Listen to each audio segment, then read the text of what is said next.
Uma pessoa está perguntando qual é o significado do termo o repouso divino, apresentado no Gênesis, na Bíblia, porque, segundo a Bíblia, Deus descansou depois de ter feito um certo trabalho. A Bíblia, além de ser mal traduzida, ela é cheia de termos esotéricos e que não tem o significado literal. Então é muito difícil saber se na Bíblia está mesmo escrito que Deus descansou, porque isso é um absurdo, uma coisa completamente absurda, embora esteja escrito ali. Há termos que os tradutores e aqueles que foram transcrevendo a Bíblia não conheciam o seu significado interno, e assim a Bíblia ficou com coisas verdadeiramente ridículas, como essa. Uma outra característica dessas traduções ou dessas interpretações da Bíblia é que Deus é apresentado com traços humanos. Então, como não conhecem a divindade, projetam na divindade as coisas humanas. Então dizem que Deus odeia, que Deus castiga, que Deus tem raiva e que Deus castiga, então. Mas é uma das coisas mais ridículas que podem estar escritas ali. Então nós temos que estar diante de um livro tão importante, um livro sagrado, e lê-lo mais com o coração e com a alma do que com a cabeça. Então teremos que ler com o coração para podermos perceber o que é que aquilo quer dizer.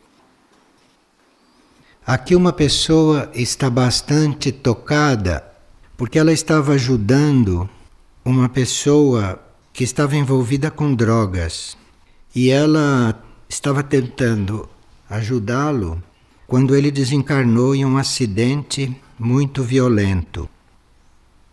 E ela então costuma fazer regressões. E numa regressão que ela diz que foi espontânea, ela descobriu várias coisas da sua vida passada e com relação àquela pessoa. Nós ficamos muito impressionados quando uma pessoa desencarna, mas nem tomamos conhecimento de quando uma pessoa perde a alma. Então é muito melhor perder esta vida do que perder a alma. A mônada do indivíduo, ou o nosso espírito, às vezes nos faz desencarnar para que a gente não perca a alma, para a alma não chegar a uma situação de desintegração.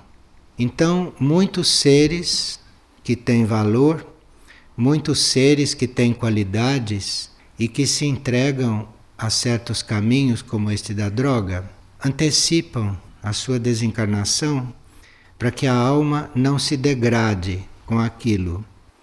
Então é preferível, de um ponto de vista evolutivo, que um ser desencarne do que ele continue encarnado, se degenerando internamente e se desvitalizando do ponto de vista da alma. E em geral, quando acontecem esses fatos da desencarnação ser antecipada por esses motivos, por contatos com drogas ou com coisas violentas, então esta desencarnação antecipada já é por um processo violento, porque aí equilibra o karma de violência que a pessoa fez com a droga, por exemplo. Porque quem se liga à droga está se ligando a um karma de violência. Então, se alguém desencarna violentamente, ele equilibra pelo menos esta parte do karma. Mas essas coisas não são assim da normal compreensão das pessoas. Então as pessoas não veem esses lados e ficam muito impressionadas quando acontecem esses fatos, mas pode ser que esses fatos tenham acontecido para o bem e não por aquilo que a pessoa está imaginando ou pensando. Quanto às regressões nas quais ela tem visto o passado com esta pessoa, é preciso muito cuidado com essas regressões, porque elas podem ser frutos dos nossos antigos desejos. das nossas imaginações, ou então de contatos que os nossos corpos sutis fazem com corpos sutis de outros, no plano astral e no plano mental, e captando fatos esporádicos, fatos avulsos, fatos desconexos. No cérebro, isto tudo se reorganiza dramaticamente. Então, quando o indivíduo faz a regressão, isto é como se fosse um teatro todo armado, com coisas que o indivíduo vai captando e coisas que ele desejava, coisas que ele pensou, coisas que ele pesquisou. Isto torna-se uma dramatização e a pessoa, quando faz a regressão, vê aquilo tudo como se fosse um filme, em parte produzido por ela mesma, nos seus níveis subconscientes. Nem toda regressão é assim, claro. As regressões que são assim, não autênticas, dramatizadas, encenadas, são aquelas coisas que o indivíduo vai captando quando se põe a dormir, ou quando está hipnotizado, ou quando está sob efeito de algum calmante. Então ele vai tomando conhecimento do que está no plano astral, do que está no seu plano mental. Isto não é regressão, isto é uma espécie de encontro com estas coisas que estão na nossa imaginação ou na periferia dos nossos corpos ou na memória dos nossos corpos. Isto não pode ser chamado de regressão. É muito raro haver uma regressão. Uma regressão é algo que a gente encontra e que estava depositado no corpo causal. O corpo causal é o corpo da alma, é o envoltório da alma. Então aquilo que está dentro do corpo da alma realmente se passou. Mas o que está dentro do corpo da alma, registrado, não está registrado como fatos. Está registrado como impressões, novos estados. Então podem ter acontecido muitas coisas conosco, no plano físico e na história das nossas vidas, e o que está registrado lá no corpo da alma são as qualidades que isto desenvolveu, são as coisas positivas que foram incorporadas ao ser, e não obrigatoriamente o que se passou, como se fosse um filme, como se fosse uma história, um teatro. Seria realmente uma coisa exaustiva se a alma guardasse todos esses fatos que se passaram conosco e que não têm valor nenhum real. São todas coisas superficiais, são todas coisas encenadas no mundo mental, no mundo astral e no mundo etérico físico. Agora, as mudanças que nós fazemos, positivas, as transformações verdadeiras que acontecem conosco, através do que a gente vive também, isso sim está registrado lá na alma. Então, uma regressão deve ser o encontro com estas coisas todas que estão depositadas lá na alma. Claro que se nós reencontramos um estado desses lá na alma, deve vir, junto com aquele estado, um certo tipo de memória. Mas não é memória de fatos, não é memória de coisa que acontece. É uma memória que nos ajuda a desenvolver outras coisas com aquela experiência que a gente adquiriu ali. Enfim, a vida interior não tem nada a ver com esta vida aqui. Então, a gente querer aplicar a compreensão desta vida externa aos fatos internos, dá isto, que a pessoa acha que uma regressão é aquilo que ela captou nos níveis de desejo dela, nos níveis idealistas dela, misturado com até memórias que estão nas células, que estão na pele, que estão no sangue, e que nós nem sabemos se é nosso, porque todo esse material vem de um reservatório geral de átomos, e só numa determinada vida que está conosco, formando os nossos corpos. Então os nossos corpos são formados de um material que veio de um reservatório geral.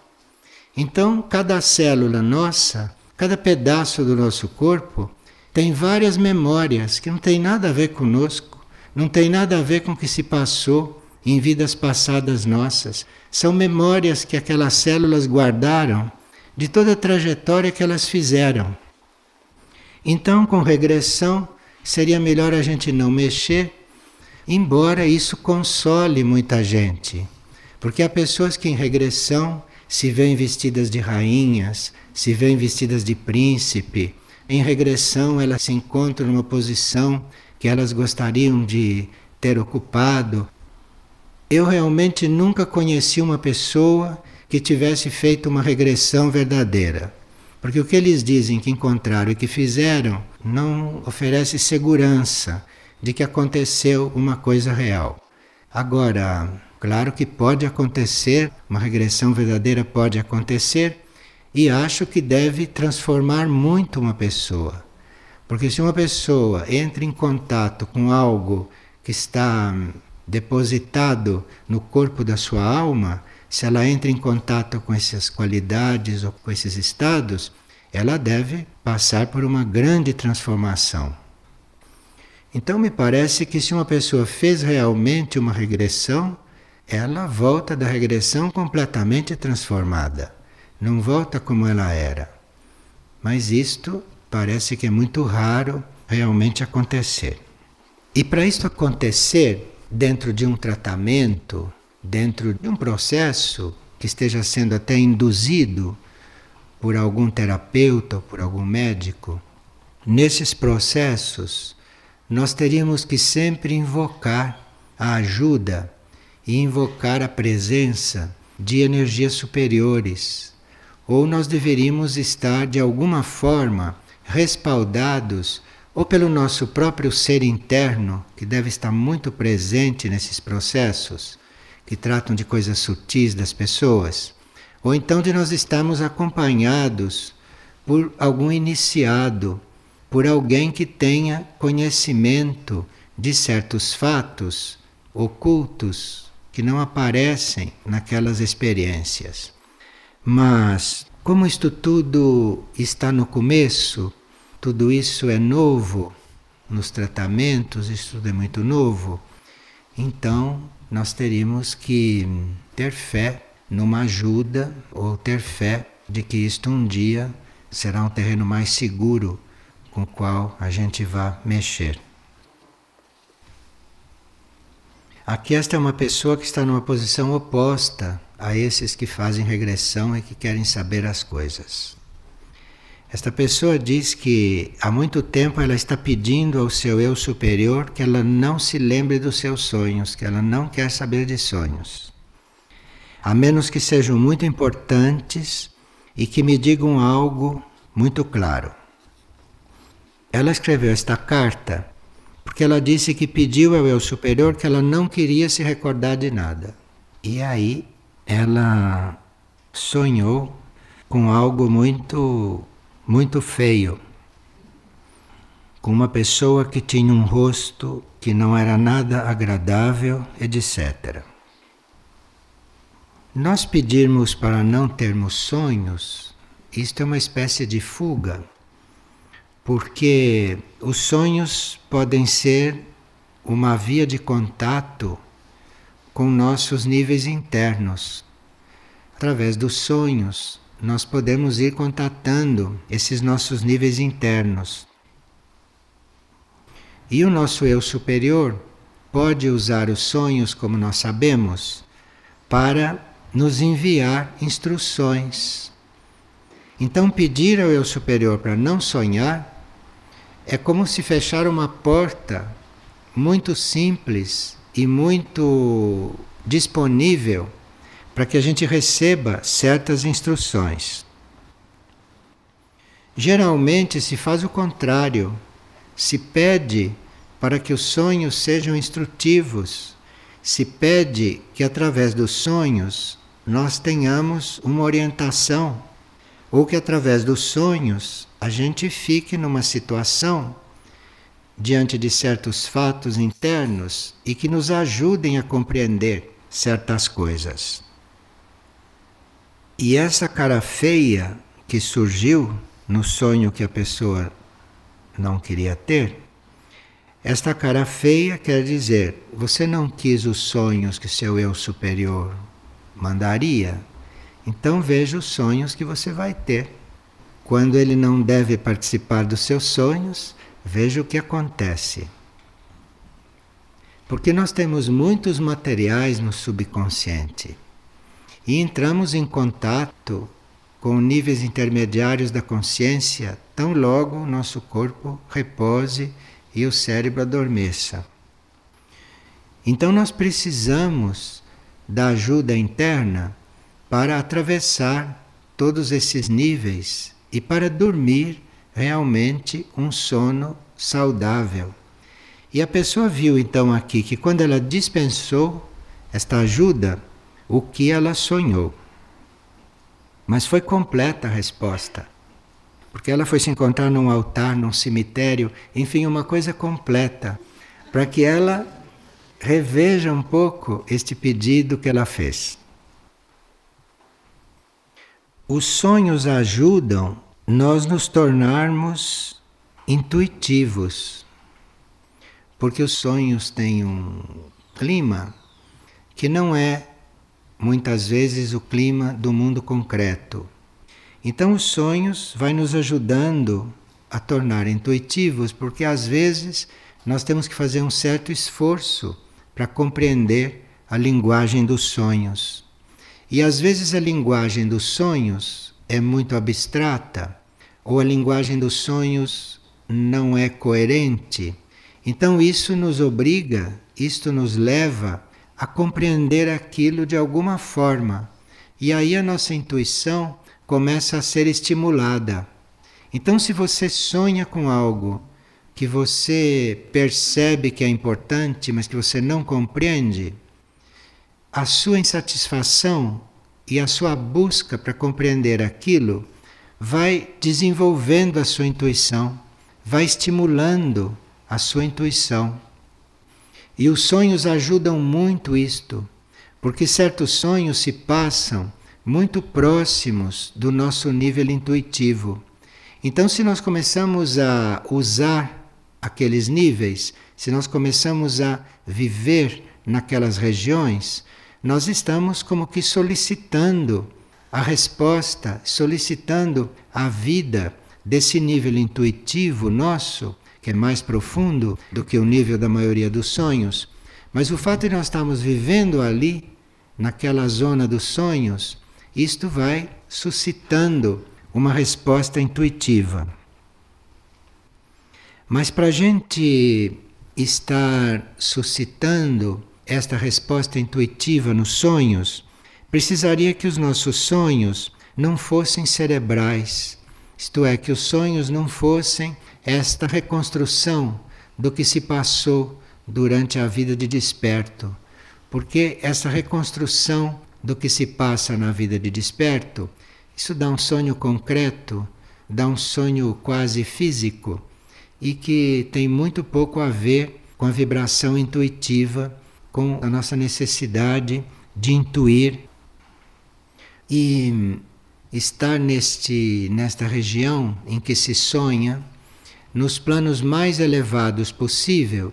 Isto vai, como se disse, suscitando a presença da intuição e vai estimulando para que a intuição desça. E é muito importante que a intuição chegue até o plano físico. É uma coisa estranha a gente dizer isto, mas isto acontece. Então, se a gente está sempre buscando a intuição, isto é, sempre buscando resolver as coisas não mentalmente, se a gente fica sempre buscando a solução para alguma coisa acima deste mundo pensante, desta camada pensante, esta qualidade intuitiva, esta capacidade de intuir vai descendo, ela não fica lá em cima, ela vai descendo. E é muito interessante e muito importante que esta intuição chegue até os nossos atos, chegue até os nossos movimentos. Então nós vamos passar por uma experiência de agirmos ou de fazermos certos movimentos que são intuitivos. Qual é a diferença de um movimento intuitivo e de um movimento inconsciente. Esses movimentos automáticos, estes movimentos inconscientes, a gente faz muito, mas nós podemos também ter movimentos intuitivos. Então, o movimento automático é aquele que é feito com as forças do seu material etérico-físico, ou feito pelo seu sistema nervoso, ou por algum impulso que vem do mundo astral. Então você faz um movimento automático. E você não previa aquele movimento automático. Aquilo é feito, aquilo acontece, mas aquilo não estava no seu programa e você não controlou aquilo. Mas isso é um movimento automático, não é um movimento intuitivo. O movimento intuitivo você também não prevê, você também não programa. E não é você que faz conscientemente. Mas o movimento intuitivo é esta energia que desce do plano da intuição e que se introduz nesse nosso mecanismo concreto dos movimentos. E um movimento intuitivo é muito diferente de um movimento automático, porque o movimento automático é cego e o movimento intuitivo é uma valorização do nosso movimento. Além de todo o valor que teria um nosso movimento positivo, se ali se introduz a energia da intuição e se o movimento se torna intuitivo, aquele movimento está se referindo a algo que vai ser, que deve acontecer. Então você já está se movimentando ou você está agindo com base numa coisa futura. Isso pode estar no nosso movimento. Então o nosso movimento externo, o nosso movimento físico, pode acontecer com base numa coisa que deve acontecer no futuro. Então este movimento introduz na vida externa, na vida material, uma energia muito especial e que muda o teor, muda a vibração daquelas coisas que estão acontecendo.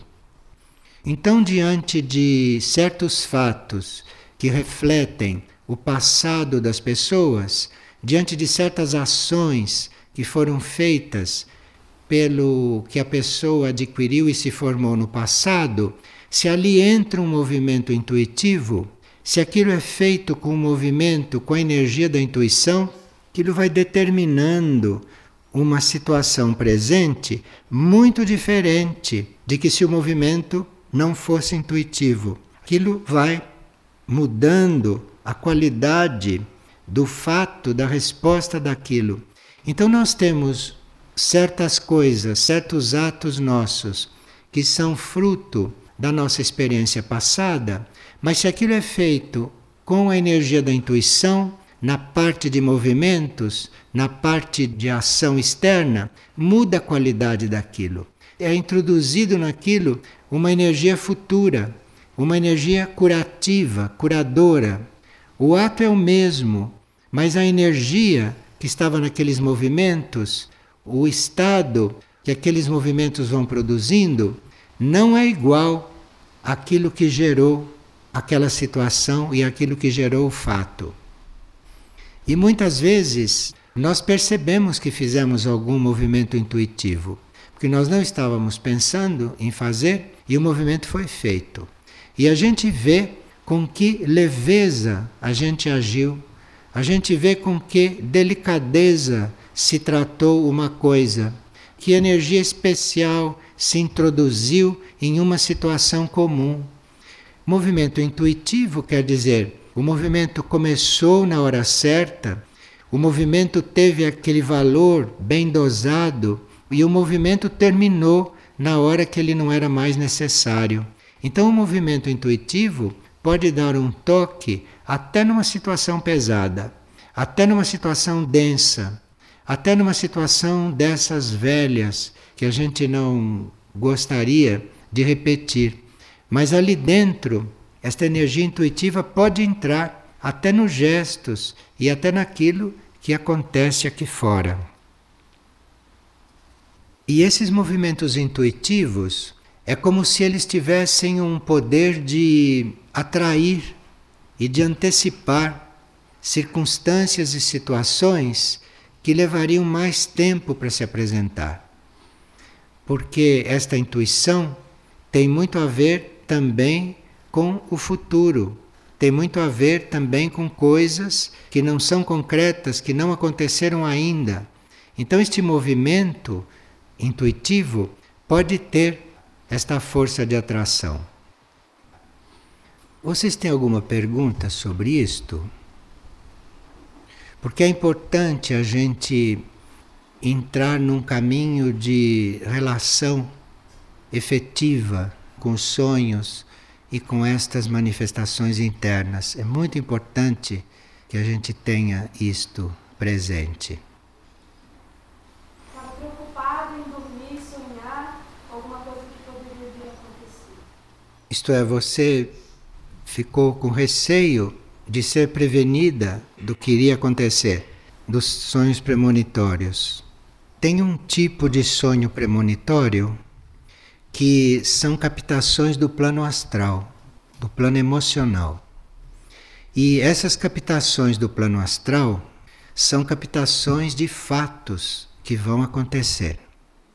Então, o sonho premonitório, isto é, o sonho que antecipa um fato, ele pode ter sua utilidade, porque você pode se preparar para aquele fato, ou pode, se acreditou no sonho, até evitar aquele fato.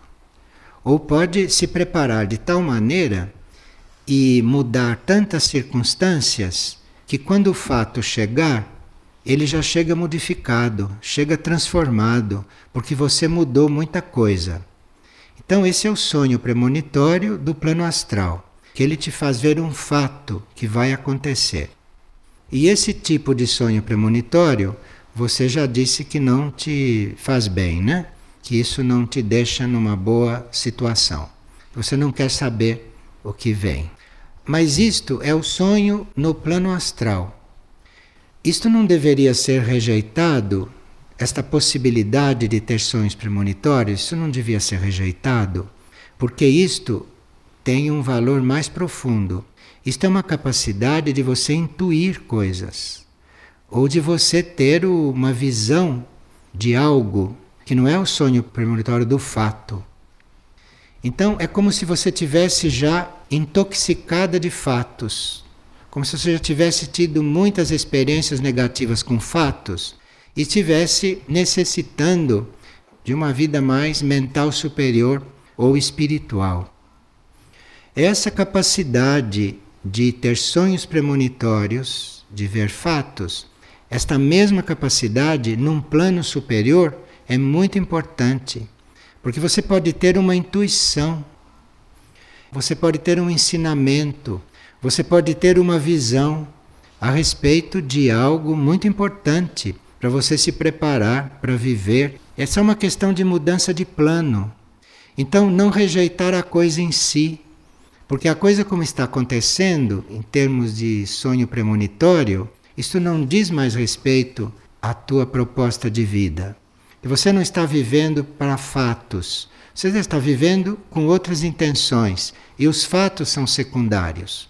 E o sonho premonitório te traz o fato, exatamente o que você não está trabalhando mais, diretamente. Mas essa capacidade de ter sonhos premonitórios, essa capacidade pode evoluir, essa capacidade pode crescer, pode mudar de plano, e você ter então uma verdadeira orientação. A orientação interna não traz nenhum fato que vai acontecer, mas a orientação interna te dá o sinal, te dá a energia, te dá o conhecimento daquilo que você precisa se preparar realmente para encontrar. Isso é uma situação muito diferente. Quando o sonho premonitório que diz o que vai acontecer amanhã, claro que pode ter importância e pode não ter nenhuma. Mas se você tem uma visão de algo que você possa evitar, ou que você possa transformar, ou que você possa compreender e se preparar para receber, isso é um processo muito evolutivo. Então não teria que rejeitar o processo como um todo em todos os seus níveis. Porque senão isso cerceia as capacidades superiores que vêm além desses sonhos premonitórios. Pois não. Ela faz parte do campo da intuição, provavelmente, como se falava há pouco. Seria intuição? Bem, ele quer saber se quando ele sonha que está compondo, que está pintando, quando ele está criando, ele quer saber se está intuitivo ou se é fruto do desejo dele. Quando isto é intuitivo, quer dizer que isso está antecipando uma atividade artística tua, que irá acontecer e que já está acontecendo nos planos internos, nos planos intermediários, quando é intuitivo. Então você sabe que é intuitivo porque em seguida você se põe a compor, ou em seguida você se põe a pintar. Então foi intuitivo. Então se depois disso você se pusesse a compor coisas boas, e se você se pusesse a pintar também coisas criativas, isto foi intuitivo. Agora, se nada disso aconteceu, é porque foi astral mental. Agora, você disse uma coisa aí que não é muito correta do ponto de vista real. Você disse que não entra em sono profundo, ou eu entendi mal? É. Não existe quem não entra em sono profundo, porque se a gente não entrar em sono profundo, a gente não consegue viver muito tempo. Todas as vezes que a gente dorme, a gente chega no sono profundo. Você sempre chega no sono profundo. É que é um momento tão rápido que não fica gravado. Mas todas as vezes que nós dormimos, nós temos que chegar no sono profundo. Porque se nós passássemos algum tempo sem sono profundo, nós não teríamos possibilidade de estar aqui vivos. Porque é no sono profundo que a nossa consciência vai buscar toda a força, toda a energia, toda a segurança. É no sono profundo que ela vai se alimentar para conseguir prosseguir na sua caminhada externa. Se não fosse o sono profundo, que pode durar segundos cada noite. É um toque lá no profundo e uma volta. Não se fica muito tempo lá, não. Sem este toque, nós não teríamos condições de funcionar quando acordamos. Tanto assim que esse toque lá no nosso nível mais profundo, que deve existir, mesmo rápido, esse toque é uma coisa tão importante que ele divide o sonho em duas partes. As coisas que se passam quando você está se aprofundando são de um tipo. E as coisas que se passam quando você está voltando do sono profundo são de outro tipo.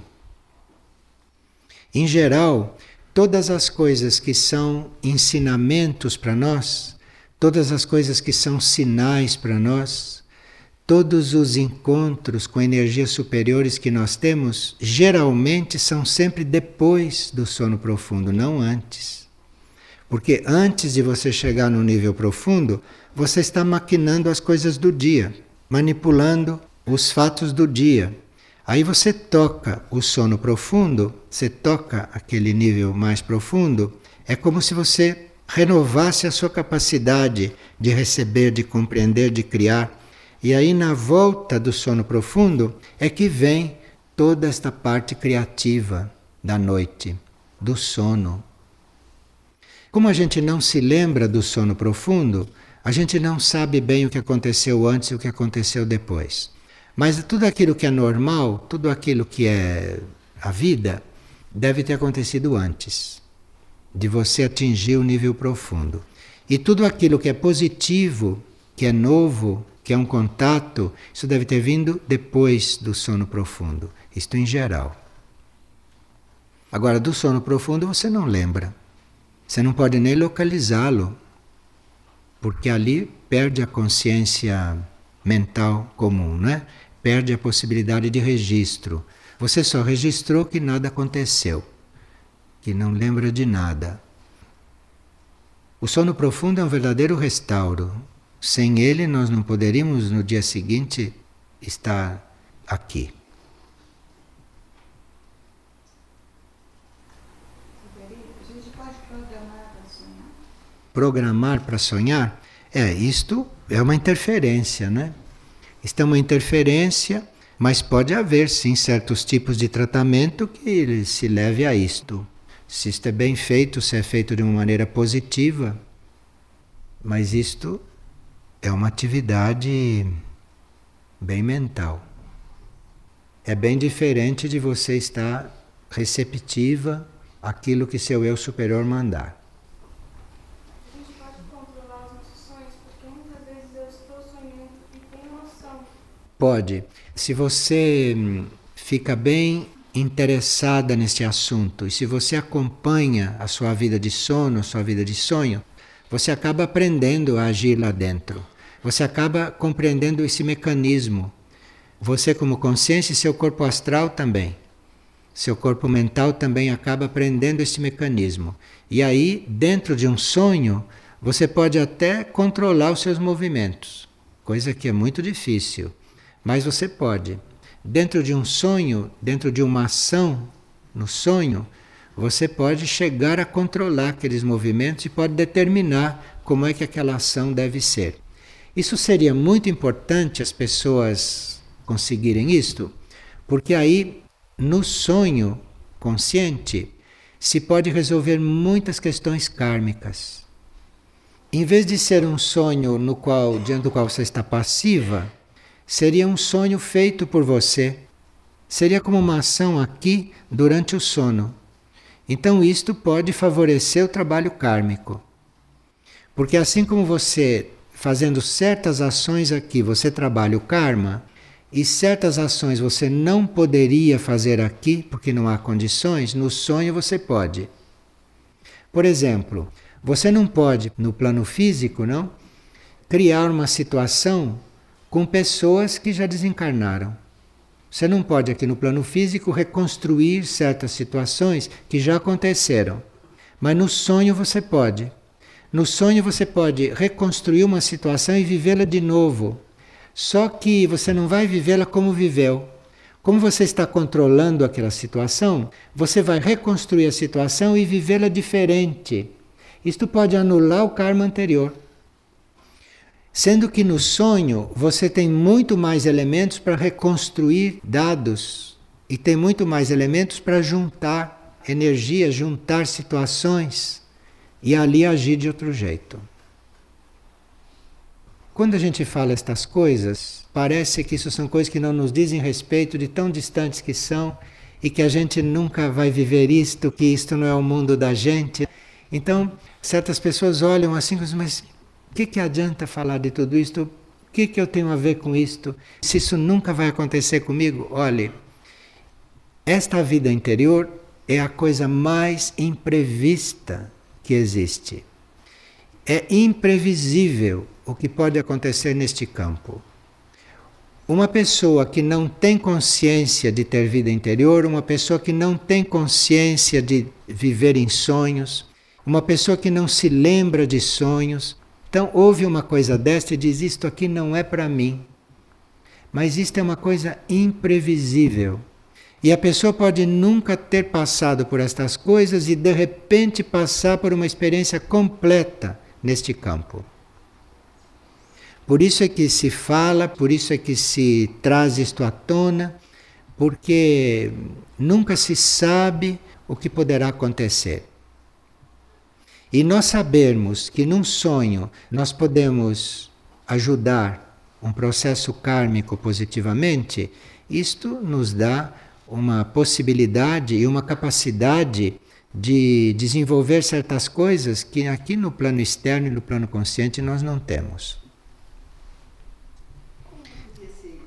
Como podia ser isto? Digamos, você poderá ter tido já ações, tantas ações, que hoje você não agiria da mesma forma. Isso quer dizer que você já tomou consciência e que você, diante da lei do karma, está pronta, preparada para equilibrar aquelas ações. Então, se você já tem a noção de que faria diferente, você pode ter a graça de fazer aquilo num sonho. Num sonho pode se reconstruir uma tal situação, pode estar armada uma tal circunstância e você ali vai agir diferente do que agiu. E com isso você equilibra o karma. Mas ali você teve uma ação, você teve escolhas, você teve opções, tudo naquele plano. Porque o seu corpo astral está ali, o seu corpo mental está ali. Esses corpos têm a possibilidade de agir ali.